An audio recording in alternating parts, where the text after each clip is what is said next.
요한복음 14장 1절에서 6절까지 불편하지 않은 분들은 자리에 일어나서 함께 하나님 말씀 받도록 하겠습니다. 네, 앞에 나와 있는 자막을 참고하시면 좋겠습니다. 같이 읽습니다. 너희는 마음에 근심하지 말아라. 하나님을 믿고 또 나를 믿어라. 내 아버지의 집에는 있을 곳이 많다. 그렇지 않다면 내가 있을 곳 너희에게 말했겠느냐? 나는 너희가 있을 곳을 마련하러 간다. 내가 가서 너희가 있을 곳을 마련하면 다시 와서 너희를 나에게로 데려다가 내가 있는 곳에 너희도 함께 있게 하겠다. 너희는 내가 어디로 가는지 그 길을 알고 있다. 도마가 예수께 말하였다. 주님, 우리는 주님께서 어디로 가시는지 모르는데 어떻게 그 길을 알겠습니까? 예수께서 그에게 말씀하셨다. 나는 길이요 진리요 생명이다. 나를 거치지 않고서는 아무도 아버지께로 갈 사람이 없다. 아멘. 네, 다섯 사람에게 하늘복 빌어주시기 바랍니다. 잘 오셨습니다. 하늘복 많이 받으세요. 축복해 주세요. 예, 손도 잡아주고 여러분들이 복을 빌어주면 네, 그대로 됩니다. 네. 네, 하늘 복 많이 받으시기 바랍니다. 네, 네, 네. 제가 우리 참 좋아하는 우리 김예근 사장님 참 의리가 있으신 분입니다. 늘 이렇게 즐길 때마다 오셔가지고 반갑습니다.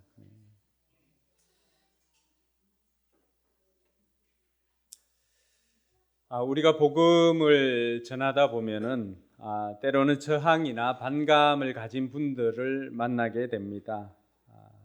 그럴 때 예수 믿어야만 구원받습니다. 예수 믿어야 구원받습니다. 라고 이렇게 전할 때 많은 사람들이 반감을 가지기도 합니다. 저 역시도 그런 사람 중에 한 사람이었습니다. 예수 믿기 전에 저 역시도 모든 종교는 궁극적으로 자신들의 신에게 도달하게 될 것이고 모든 것들은 다 천국이나 극락이나 방법론의 차이가 아닌가 이런 생각을 한 적이 있었습니다. 그런데 유독 예수 믿는 사람들만큼은 꼭 자기네들은 예수님을 믿어야만 예수만을 믿어야만 한다고 주장했습니다. 그때는 제가 생각할 때는 이 너무 편협한 것 아닌가, 너무 독선적이지 않나 이런 생각을 하기도 했습니다. 근데 과연 그렇게 편협한 것인가, 독선적인가? 오늘 거기에 대해서 예수님께서 직접 우리에게 말씀해 주십니다. 오늘 우리가 읽었던 이 본문 6절까지는 두 부분으로 되어 있는데요. 하나는 예수님께서 염려하는 제자들을 위로하시는 예수님에 대한 내용이고 또 후반부는 정말로 왜 예수님만을 믿어야 하는지에 대한 예수님의 답이 제시되어져 있습니다. 그래서 오늘 설교도 이 두 부분으로 진행을 하려고 합니다. 먼저 오늘 보면은 예수님과 함께한 제자들이 근심하는 것으로 본문이 시작하고 있습니다. 1절 말씀해 보니까 너희는 마음에 근심하지 말아라. 하나님을 믿고 또 나를 믿으라. 이렇게 기록되어져 있습니다. 제자들이 왜 근심을 하고 있을까요? 제자들은 그동안 자신들의 생업을 버리고 또 때로는 가족도 뒤로 하고 예수님을 3년 동안이나 쫓아다녔습니다. 예수님을 3년 동안이나 쫓아다니고 이제 드디어 자신들의 수고와 희생이 열매 맺을 때가 된 것 같은데 느닷없이 예수님께서는 자신은 이제 죽을 것이다 라고 제자들에게 말씀하였던 것입니다. 여러분 같으면 어떻겠습니까? 모든 것을 올인하여서 가족도 뒤로 하고 생업도 베드로와 요한, 야고보는 어떻게 했습니까? 배와 물고 그물을 다 버려두고 아버지를 뒤로 한 채로 예수님을 따라 나섰습니다. 3년이나 열심히 따라 나서고 이제 뭔가 얻을 것 같고 이제 예수님께서 왕으로 등극하면은 자신들이 무엇인가 한 자리 할 것 같은 그런 찰나 예수님께서 말씀하시는 것은 전혀 다른 말씀을 하십니다. 내가 이제 죽으러 가노라. 그것도 제자들 중에 한 명이 예수님을 배반할 것이라고 하는 그 말씀을 이야기를 하시고서는 제자의 배신으로 인해서 죽을 것이다 라고 말씀하셨습니다. 제자들이 얼마나 불안했겠습니까? 예수님께서 죽으신다면은, 예수님께서 죽는다면 그동안 자신들이 따라왔던 자신들은 뭐가 되고 또 자신들의 앞길은 어떻게 해야 되는지 너무나 막막했을 것입니다. 한편으로는 예수님은 제자의 배신으로 인해서 자신이 죽음을 당할 것임을 뻔히 알고서도 자기를 돌보기보다는 오히려 제자들이 염려하고 제자들이 근심하는 것을 걱정하는 예수님의 모습을 보면서 예수님은 참으로 사랑이 많으신 분이구나 라고 하는 것을 다시금 우리가 알게 되는 것입니다. 앞선 요한복음 13장 33절에 보면은 어린 자녀들아 아직 잠시 동안은 내가 너희와 함께 있겠다. 그러나 너희가 나를 찾을 것이다. 내가 일찍이 유대 사람들에게 내가 가는 곳에는 너희가 올 수 없다 하고 말한 것과 같이 지금 나는 너희에게 말하여 둔다 라고 하면서 예수님께서 이 말씀을 하셨습니다. 성질 급한 베드로도 그러면 자기는 가겠다고 이야기를 했지만은 예수님께서는 베드로에게 새벽닭 울기 전에 3번 나를 부인할 것이다 라고 이야기를 합니다. 도마도 목숨을 걸고 따라 나서겠다라고 했지만은 그러나 그것은 올 수 없는 곳이라고 예수님께서 말씀해 주셨습니다. 예수님께서 오늘 제자들에게 근심하지 말라라고 하시면서 그냥 그 말만 립 서비스로 한 것이 아니라 어떻게 하면 근심하지 않고 살아갈 수 있는가를 우리에게 제자들에게 가르쳐 주셨습니다. 오늘 주일 아침에 우리가 이렇게 앉아 있지만은 여기에 나오기까지 여러분의 마음을 무겁게 하고 또 어떤 사람은 밤잠을 설칠 정도로 여러분들에게도 근심하는 거리가 있을 것입니다. 이 땅을 살아가는 모든 사람들에게 피할 수 없는 것이 있다면 그 죽음과 또 근심일 것입니다. 그런 근심하는 사람들에게 예수님께서 오늘 제자들에게 말씀해 주시는 너희들은 근심하지 말아라. 근심하지 말아라 말씀만 하신 것이 아니라 어떻게 하면 근심하지 않을 수 있는 것을 가르쳐 줍니다. 오늘 예배 참석한 여러분들에게도 이 말씀이 힘이 될 수 있기를 주님의 이름으로 축원합니다. 근심하지 않으려면 어떻게 하면 되는가? 첫 번째 우리 주님께서 가르쳐 주신 것은 하나님께 집중하는 것입니다. 오늘 1절 말씀에 너희는 마음에 근심하지 말라. 하나님을 믿으니 또 나를 믿으라. 근심할 때 근심하지 말라라고 하면서 예수님께서는 하나님께 집중하라고 합니다. 하나님을 믿으라. 나를 믿으라. 여러분들이 근심할 때 근심하고 있는 그 순간에 문제들을 묵상할 때 문제가 점점 커집니다. 근심이 생길 때 근심 안 해야지 하면은 근심이 더 생긴다는 것을 경험을 통해서 우리는 알 수가 있습니다. 그때는 근심에 더 집중하게 됩니다. 그래서 어떤 사람은 그 걱정 근심을 잊어버리려고 술에 의지해서 그 걱정을 잊어버리려고 합니다. 그런데 경험해 본 분들은 알겠지만은 술 마신다고 근심이나 걱정이 없어집니까? 술 마시기 전까지는 울지 않아도 술 마시고 나면은 괜히 그것이 생각나서 더 울게 되고 더 걱정을 하고 근심을 하게 됩니다. 다니엘 기도회를 통해서 많은 사람들이 그 술을 통해서 문제를 해결해 보려고 했지만은 결국 남아있는 것은 그 삶의 피폐함이었습니다. 그것으로 문제 해결이 되지 않는다는 것을 우리는 너무나 잘 알고 있습니다. 그때 예수님께서 우리에게 가르쳐 주시는 것은 문제에 집중하지 말고 하나님께 집중하라고 가르쳐 주고 있습니다. 그럼 하나님께 집중하는 것은 어떤 것인가? 근심보다 크신 하나님께 집중하는 것은 두 가지를 가르쳐 주는데 하나는 하나님 말씀과 약속에 집중하는 것입니다. 우리가 의지적으로 하나님 말씀을 붙잡고 하나님 약속을 붙잡는 것입니다. 그것이 근심하지 않는 비결 중에 가장 큰 비결이라고 할 수가 있습니다. 근심은 묵상해서 생각을 많이 한다고 해서 해결되는 것이 아닙니다. 그 문제를 해결할 수 있는 하나님께 집중할 때 하나님께서 도울 사람도 붙여주시고 이길 힘도 주시는 것을 믿으시기 바랍니다. 우리가 다니엘 기도회를 통해서 나왔던 강사 중에 전한길 강사 25억 빚을 안고, 그럼 그가 25억 빚을 묵상했다라고 한다면 살아남을 수 있었을까요? 25억 빚을 안고 그가 그 바닥의 순간에 붙잡았던 것이 무엇입니까? 오직 말씀이었습니다.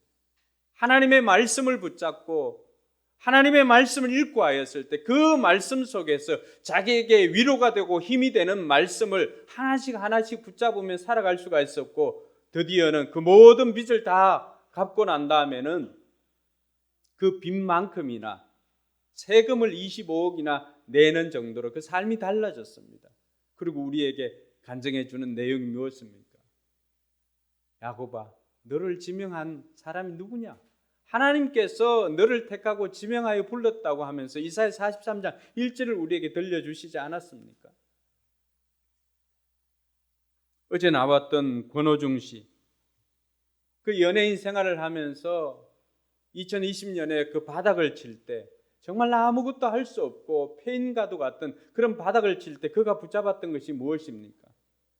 바로 하나님의 말씀과 기도와 묵상이었습니다. 이처럼 힘들고 어려운 삶을 바닥을 살았던 사람들의 공통적인 고백은 바로 하나님의 말씀을 붙잡는 것입니다. 하나님께 집중하는 것입니다. 저 역시도 신앙생활을 하면서 하던 치과기공소를 그만두고 또 제가 신학을 하고 이렇게 했을 때 제 마음속에 왜 불안이 없었겠습니까? 정말 이 길이 바른 길인가? 정말 하나님께서 나를 부르신 것이 맞는가?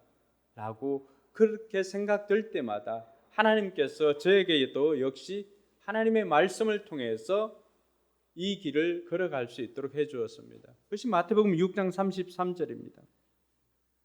너는 먼저 하나님의 나라와 하나님의 의를 구하여라. 그리하면 이 모든 것을 너희에게 더하여 주실 것이다. 할렐루야. 근심이 있을 때마다, 염려가 될 때마다 내가 지금 하나님의 뜻대로 살고 있으니까 하나님의 뜻대로 살기 위해서 이 길을 걸어가는 것이니 하나님께서 내 생활을 책임져 주실 것이라고 하는 그 확신이 생기게 되었습니다. 그래서 염려되고 근심될 때마다 그 길을 이 말씀 붙잡고 묵묵히 걸어갈 수가 있었던 것입니다.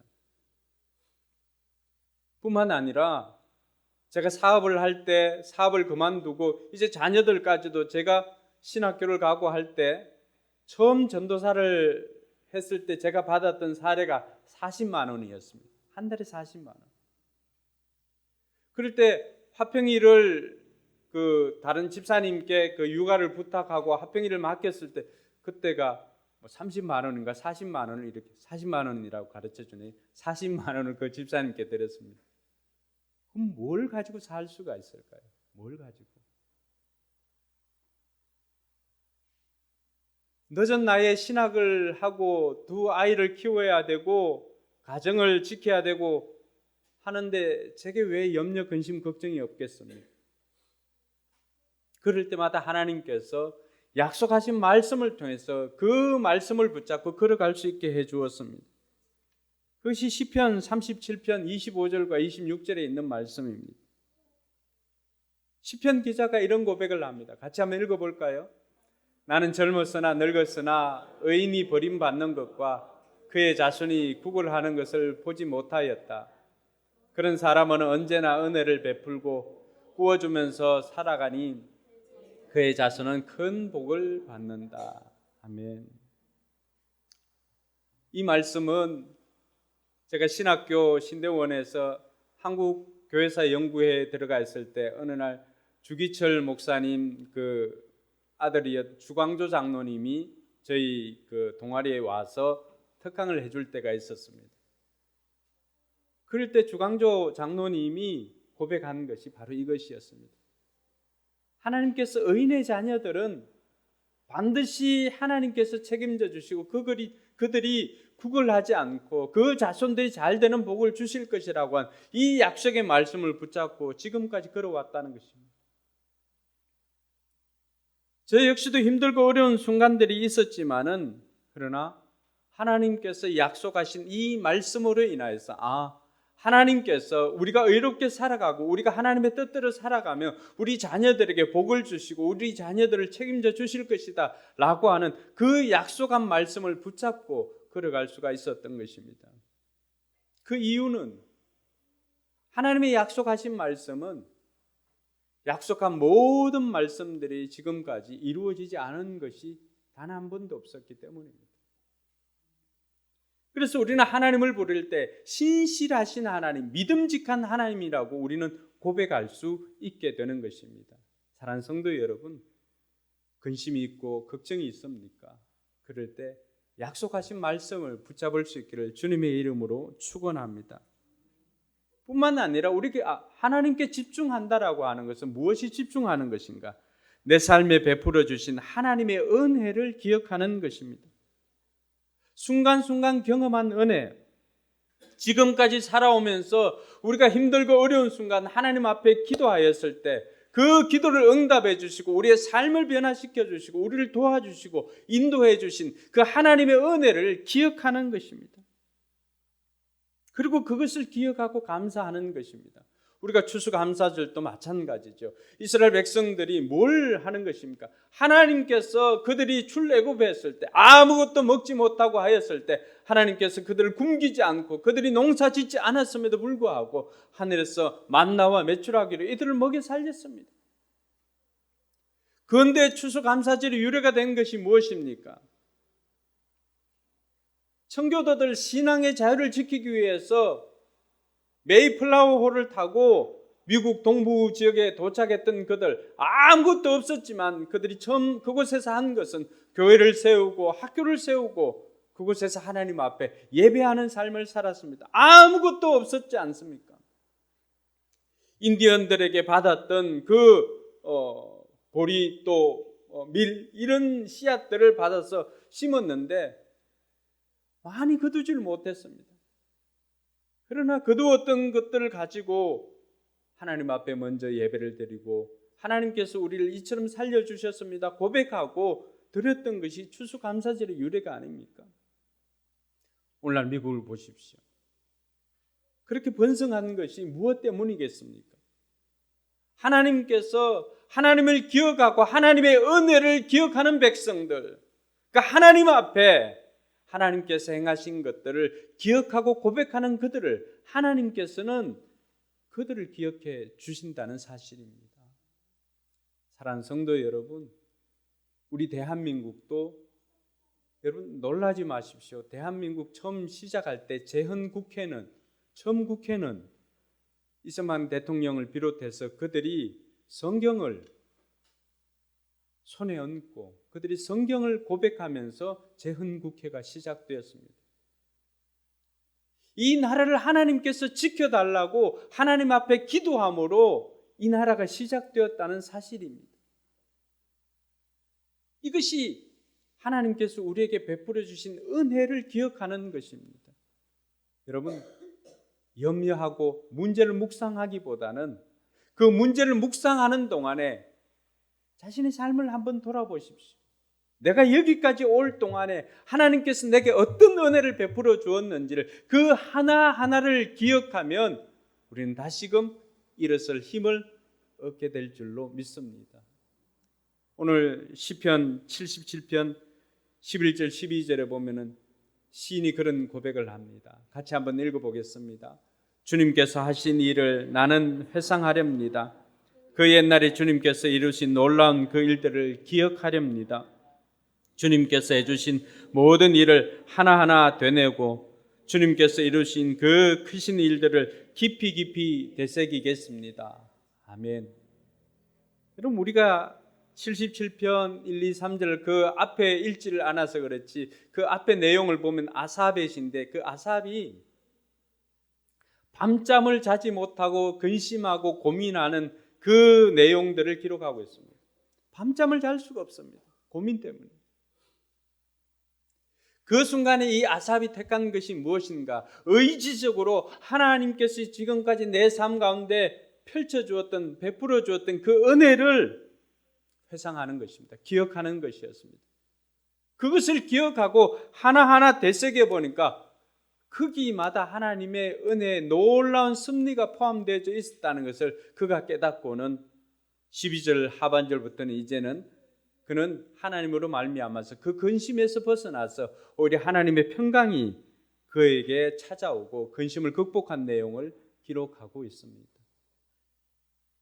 사랑하는 성도 여러분, 우리 삶 가운데도 근심, 걱정, 염려가 생길 때 여러분 근심보다는 그 근심을 극복하는 것은 바로 하나님께 집중할 때 근심을 극복할 수 있는 줄 믿으시기 바랍니다. 두 번째로는 천국에 집중하는 것입니다. 예수님께서 느닷없이 이제는 분위기를 바꿉니다. 2절 보시면은 내 아버지의 집에는 있을 곳이 많다. 그렇지 않다면 내가 너희가 있을 곳을 마련하라고 한다고 말하겠느냐. 나는 너희가 있을 곳을 마련하라고 한다. 예수님께서 얼른 천국으로 화제를 바꿉니다. 천국은 하나님 아버지가 계시는 하나님의 집입니다. 근데 아직도 많은 사람들이 좋은 일을 하고 좋은 일을 많이 하고 인격이 변해서 그 상으로 가는 곳이 천국으로 생각하는 사람들이 많습니다. 여러분, 아무리 인격이 변하고 좋은 일을 많이 해도 천국에 갈 정도로 인격이 변할 수 없고 좋은 일을 할 수가 없습니다. 그것은 내 기준인 거죠. 천국으로 갈 수 있는 유일한 길은 예수님을 영접하고 하나님의 자녀가 된 사람들이 자녀가 되었기 때문에 하나님 아버지 집으로 들어가는 것입니다. 할렐루야. 많은 사람들이 걱정하고 두려워합니다. 모든 사람들의 그 걱정과 두려움의 그 끝을 찾아가 보니까 거기에는 죽음이라고 하는 것이 있었습니다. 그 죽음을 두려워합니다. 그러나 예수님을 영접하고 하나님의 자녀가 된 사람들은 아버지 집에 가기 때문에 그 죽음에 대한 두려움이 사라지게 되는 것입니다. 예수 믿고도 그 죽음에 대한 두려움이 있는 사람들이 있다면은 오늘 자기의 믿음을 다시 한번 점검해보고 내가 정말로 예수 그리스도를 믿고 있는지, 아니면 내가 아버지 집에 들어가는 것이 내가 무슨 일을 잘하고 내가 착한 일을 많이 하고 내가 인격이 변해서 가는 것으로 생각하고 있지는 않은지 다시 한번 생각해 보아야 합니다. 천국은 그렇게 가는 곳이 아닙니다.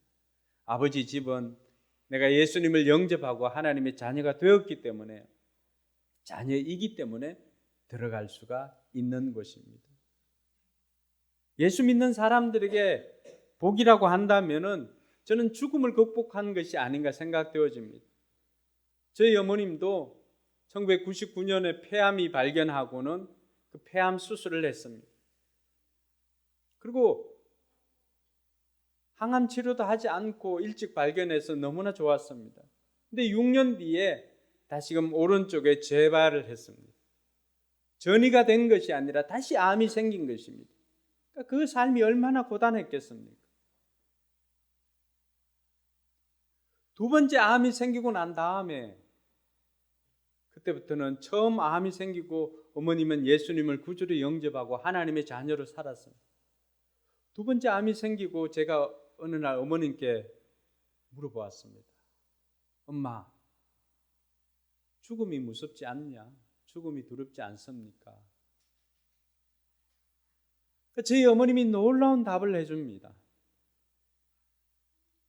동그란 내가 죽는 것은 두렵지 않지만은 내가 우리 동네 사람들한테 복음을 다 전하지 못한 것은 예수님 앞에 가면 두려울 것 같다. 그런 이야기를 해주었습니다.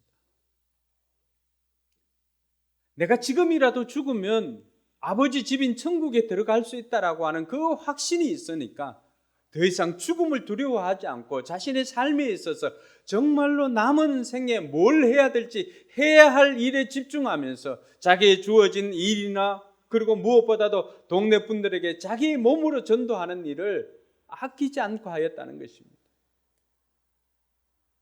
오늘 제자들의 궁극적인 염려, 근심, 걱정이 무엇입니까?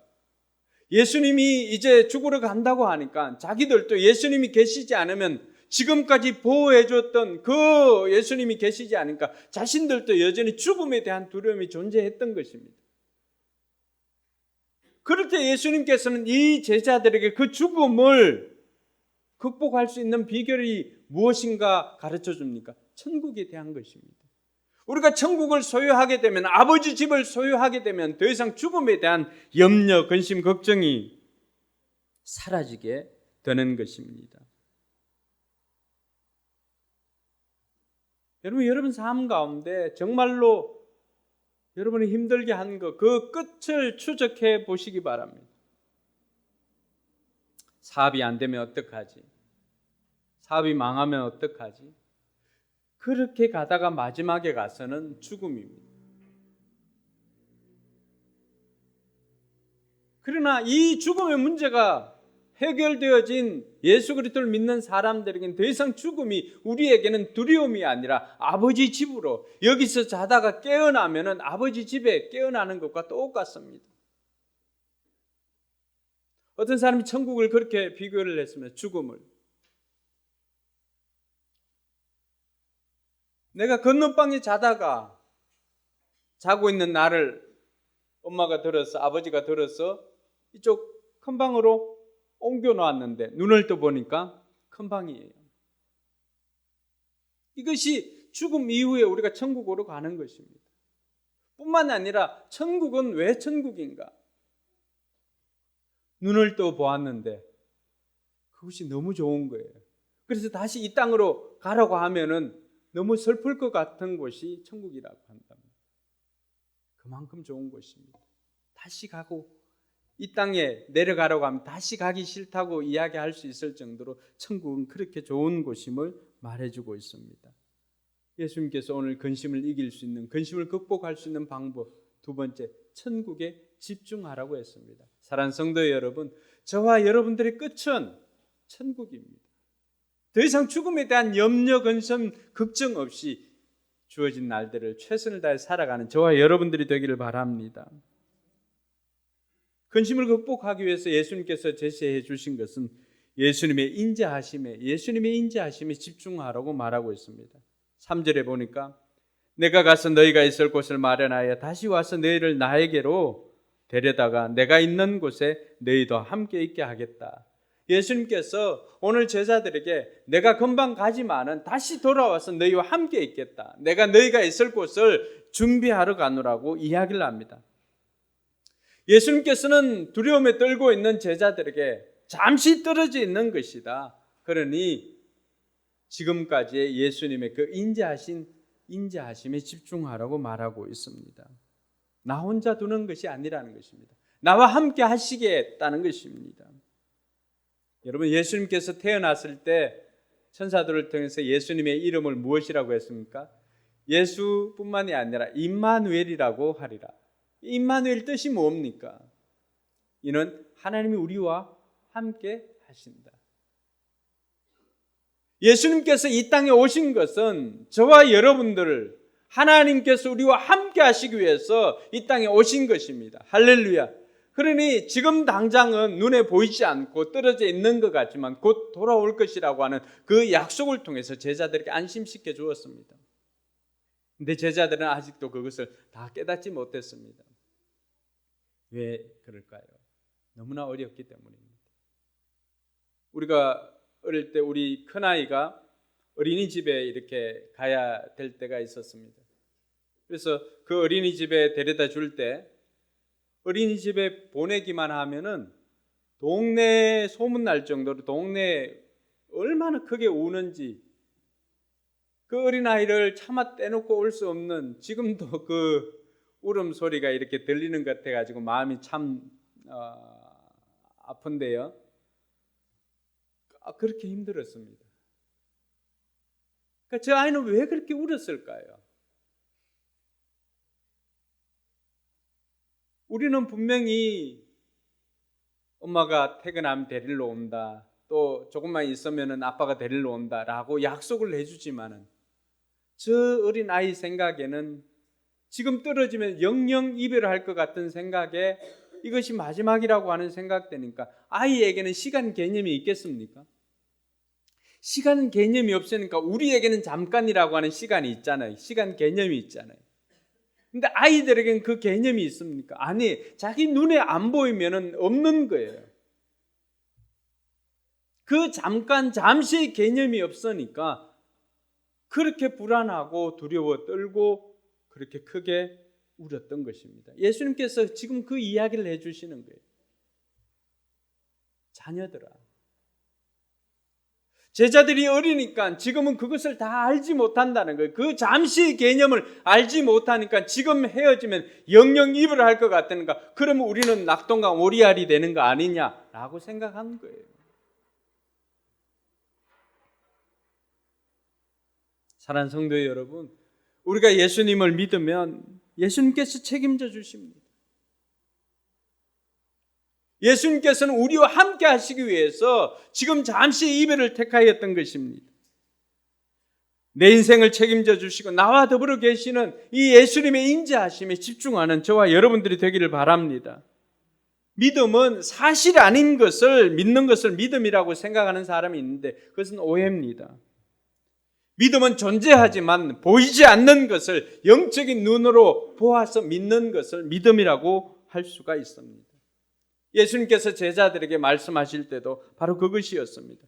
지금 당장 눈에 보이지 않는다고 슬퍼하거나 두려워하지 말라는 것입니다. 내가 너희를 위하여서 있을 곳을 예비하러 갔다가 얼마 있으면 돌아올 것이다 약속해 주었던 것입니다.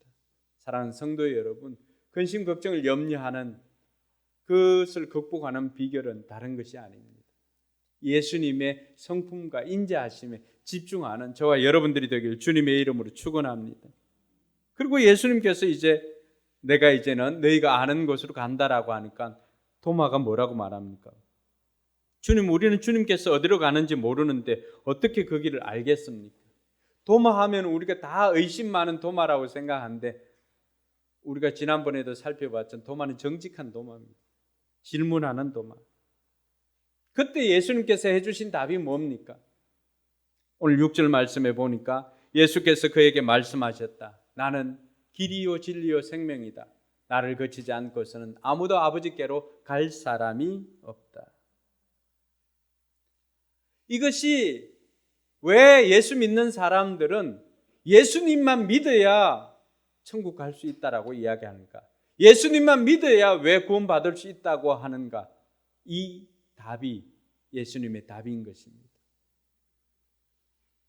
예수님의 답이 우리가 생각하는 세계 4대 성인이라고 하는 그 사람들과의 차이가 무엇인가? 그 차이를 알면은 왜 예수님만을 믿어야 천국 가는 것인가? 왜 예수님만을 믿어야 되는가를 우리가 받아들일 수가 있는 것이죠. 세계 4대 성인 누가 있죠? 소크라테스. 소크라테스가 한 이야기가 뭐예요? 너 자신을 알라. 자신의 주제를 알아라는 것입니다. 그것은 이 땅을 살아가면서 윤리와 도덕이에요. 더 이상도 더 이하도 아닙니다. 공자는 뭐라고 말합니까? 공자가 이야기하는 것도 인, 의, 예, 지, 신 5가지거든요. 여기서 인은 척은지심입니다. 척은지심. 불쌍한 것을 가엽게 여기는 마음, 척은지심이에요. 의는 수호지심입니다. 불의를 보고 부끄러워하고 악한 것을 미워하는 마음. 예는 뭘까요? 사양지심, 겸손하고 남을 위해서 사양하고 배려하는 마음입니다. 지는 시비지심, 옳고 그름을 가릴 줄 아는 마음. 신은 광명지심입니다. 중심을 잡고 가운데 바르게 삶으로 밝은 빛을 내주는 그런 믿음으로 사는 마음. 여러분, 공자는 사람이 바르게 살아가야 할 도덕을 갖추라는 것입니다. 그래서 공자는 구원자가 아니라 공자는 도덕가입니다. 신앙이 아니라 도덕과 윤리입니다. 그 어디에도 구원을 말하는 대목은 없습니다. 그 다음에 스카모니. 스카도 하나님에 대한 개념이 없었습니다.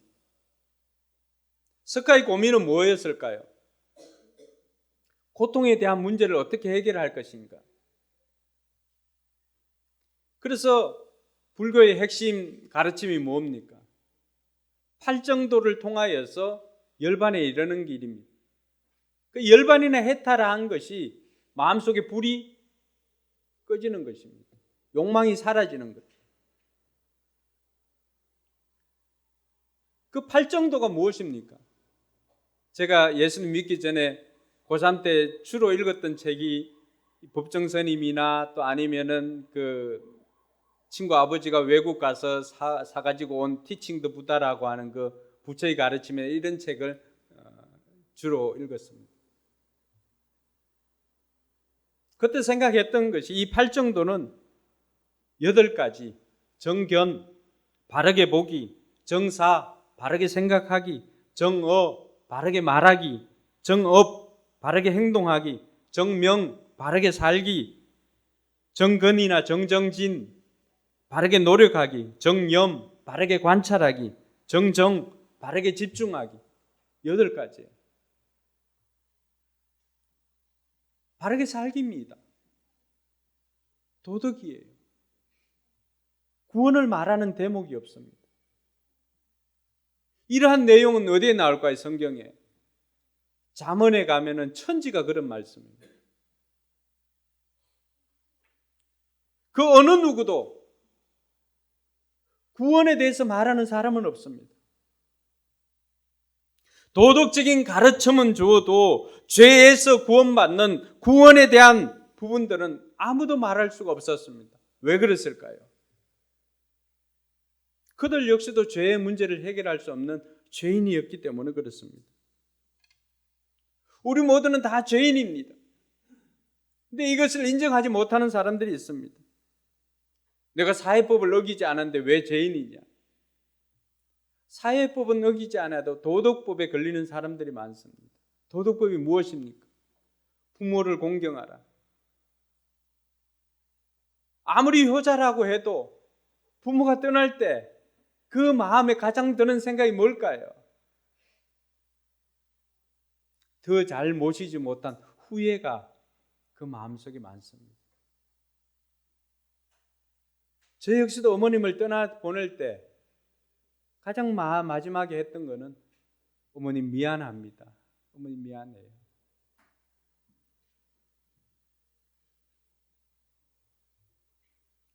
우리가 하나님 나라의 법을 어기고 살아가면은 이 땅에 살아갈 때 우리 역시도 죄인일 수밖에 없습니다.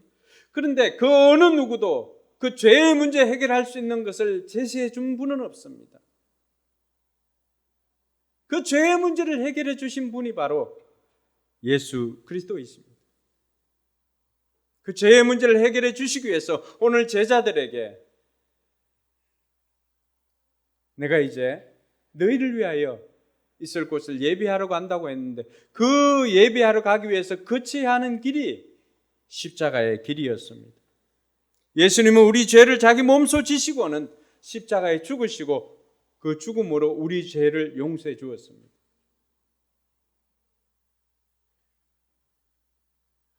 뿐만 아니라 나는 하늘에서부터 왔다라고 하면서 하나님의 아들인 것을 삶을 통해서 보여주었습니다. 인자가 온 것은 섬김을 받으려고 온 것이 아니라 오히려 섬기려고 많은 사람을 위해서 자신을 뭘로 주기 위해서 대속물로 주기 위해서 이 땅에 왔다라고 했습니다. 곳곳에 예수님의 말씀 속에는 우리의 죄를 대속해 주시기 위해서 예수님께서 오셔서 십자가에 죽으심으로 말미암아 그 죄값을 다 치르기 위해서 왔다라고 그렇게 이야기를 하고 있습니다. 그러니까 마지막 십자가에 죽었을 때도 테텔레스타이 고백하는 게 다 이루었다라고 하는 뜻입니다. 상업적인 용어입니다. 상업적인 용어.